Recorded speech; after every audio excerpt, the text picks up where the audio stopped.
ready to journey with us to early 20th century Mexico. Sounds good. It's a multi-generational family saga set against revolution and social change. Right.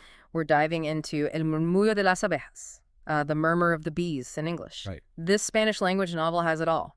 Love and loss, resilience, and even a touch of magical realism. We're going to go right to the heart of a family grappling with the changing tides of history.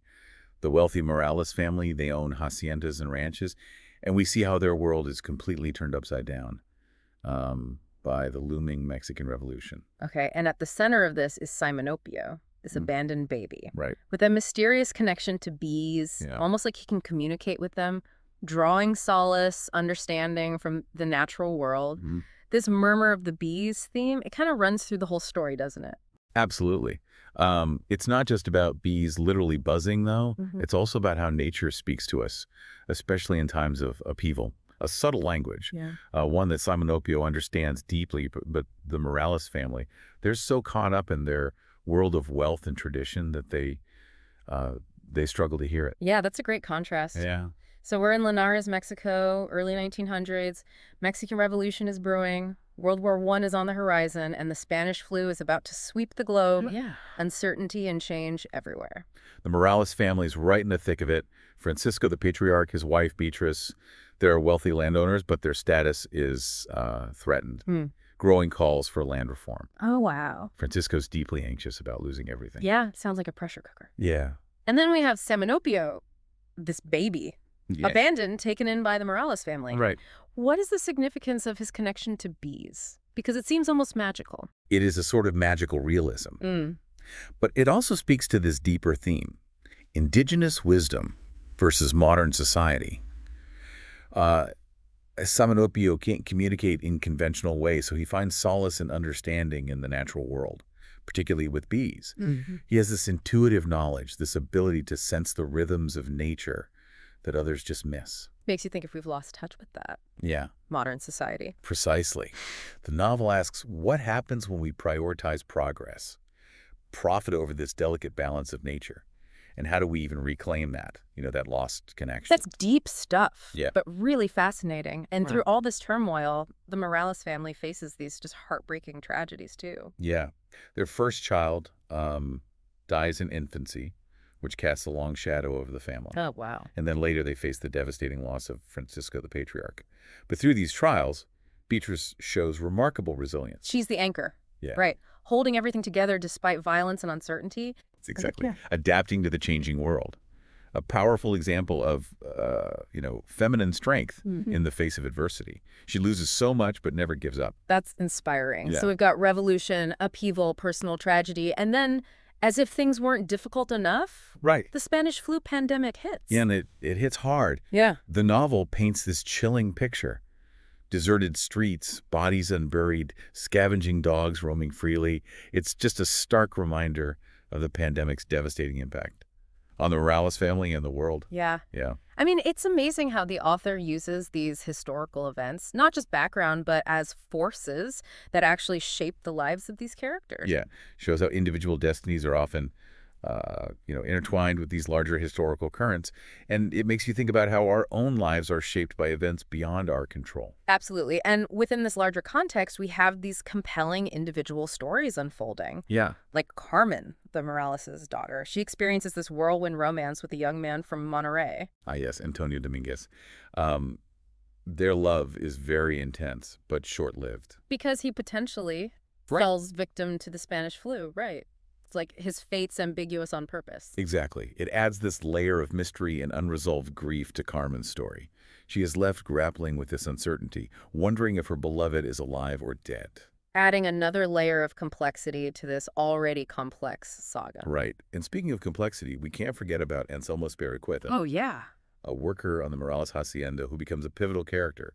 He's just consumed by resentment toward the family, driven by poverty and envy. And this resentment leads him to commit violence. It's a pivotal moment in the novel, Yeah. one that has far-reaching consequences for everyone. Oh, wow. Okay, so we've got historical upheaval, personal tragedies, and this tension that boils over into violence. Where does Simonopio fit into all of this? That's where things get really interesting. Simonopio, even though he can't communicate conventionally, He becomes a powerful force in the story. Evolves from a vulnerable baby to a young man deeply connected to nature, a symbol of hope and resilience amidst the chaos. Okay, I'm hooked. Tell me more about his journey and how he impacts the other characters. Okay. Okay, so we have this incredible web of lives, the Morales family going through loss and change, Simonopio emerging as a symbol of hope, and Espiricueta, his resentment is at a boiling point. It's like the novel's exploring multiple layers of murmur. Not just the bees, but like the whispers of discontent. Right. Echoes of the past. That's a really insightful observation. Yeah. You're right. The murmur goes way beyond the literal bees. It represents these subtle forces, both inside and around us, shaping our lives and destinies. Yeah. The whispers of history, the unspoken resentments, even this intuitive knowledge that we ignore. Okay, so let's go back to Espiricueta for a bit. We know he's driven by poverty and envy, but what makes him so resentful towards the Morales family? He's fixated on Francisco. Right. Obsessing over him losing everything. It's fascinating because the novel portrays Espiricueta's internal struggle. And it's not just about money. Oh, okay. He sees Francisco as a symbol of the entire system that's keeping him trapped in poverty. He talks about how the government wants land like Francisco's, land that Espiricueta believes should belong to those who work it, sweat for it. Right. It ties into the whole Mexican Revolution, the fight for land reform and social justice. So it's bigger than just personal envy then. Right. It's this deep-seated anger towards a system that he feels is rigged against him. Which is tragic because we know Francisco offered him kindness, gave him a job and even a place to live when he was struggling to feed his family. It's complex. It is complex. Right. And, it speaks to the nature of resentment itself. Even when someone's kind, deep-seated anger, envy can just fester. And it distorts your perception, leads to destructive actions. Makes you think about how easy it is to blame and resent, especially when we feel powerless to change things. Absolutely. And the novel doesn't shy away from showing the consequences of that resentment. Yeah. What Espiricueta does causes pain and upheaval for everyone. And speaking of consequences, we can't forget about the impact of the Spanish flu. Yeah. It's not just a backdrop. It really gets into the lives of these characters. Right. There's this chilling passage where a doctor's describing Linares during the peak of the pandemic.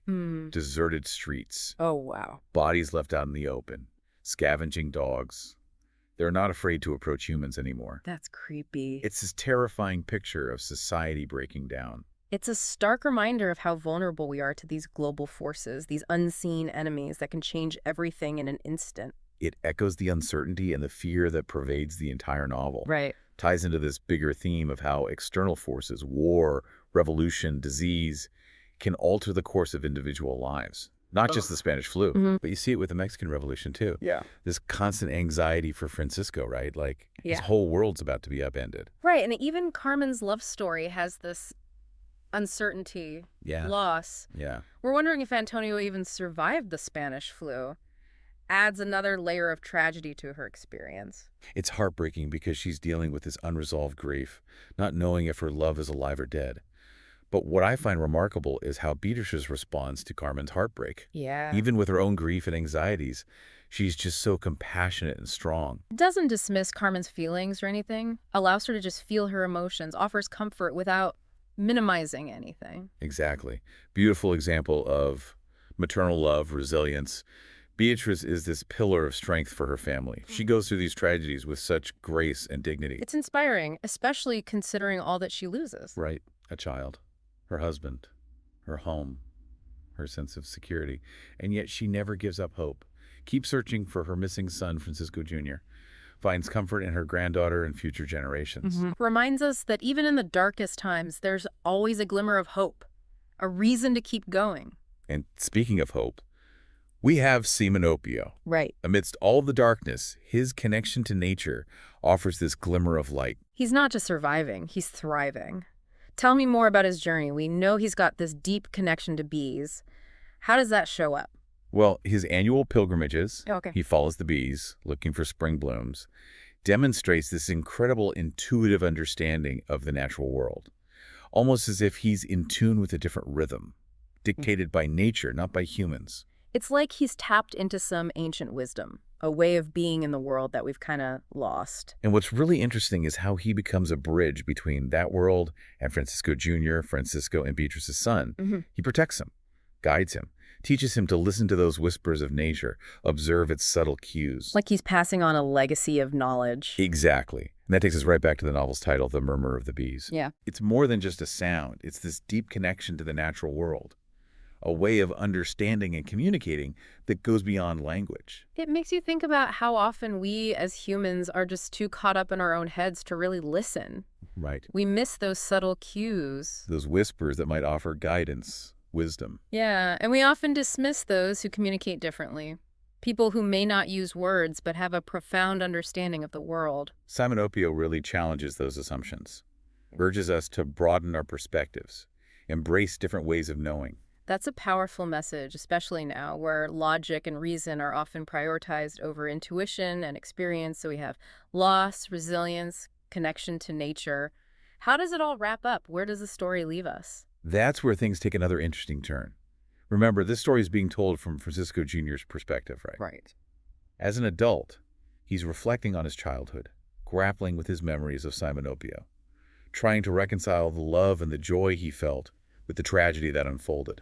Okay, you've got me. Let's unpack Francisco Jr.'s perspective and how he makes sense of everything. Okay. We're hearing this story through Francisco Jr.'s memories. Right. And he's trying to make sense of Simonopio, the good and the bad. It's a lot of mixed emotions, I bet. Oh, absolutely. Francisco Jr. wrestles with it, those happy memories of their adventures, how Simonopio protected him, but then knowing what Simonopio did, his role in the death of Espiricueta's son. Yeah, it's almost like he's realizing that his childhood hero, this mythical figure of Simonopio, doesn't tell the whole story. Right, and as he grows up, Francisco Jr. starts to see things differently. He gets it. Simonopio's actions, as tragic as they were, came from this fierce loyalty to his loved ones. Yeah. A need to protect his chosen family. It's like this reminder that even people we love can do good and bad things. Exactly. No one's all good or all bad. Yeah. We're all a mix. Complicated. Francisco Jr. even says that his memories would be incomplete, almost fake, if he didn't admit the truth about Simonopio. Yeah. It's about perspective, right? Our childhood heroes, they're not perfect. Makes you think how we all tell stories about people in our lives. Yeah. We try to make them simple, put them in boxes. Right. But real life is messy. Absolutely. And this novel embraces that messiness. It's about human nature, how our past makes us who we are. So how does Francisco Jr. deal with all of this? His past, Simonopio's legacy. Does he find peace? It seems like he does. He knows Simonopio changed his life. The lessons about nature, loyalty, seeing the world differently. Yeah. He even feels Simonopio's presence. Really? Calling him back to Linares. Wow. Is that like a real call or more symbolic, like missing a simpler time? It's up to you how you see it. Okay. But it shows he wants connection, to go back to that part of himself he left in Linares. Maybe it's about nature, that intuitive wisdom Simonopio had. Interesting. What about the whole Morales family, rebuilding after so much loss? They do.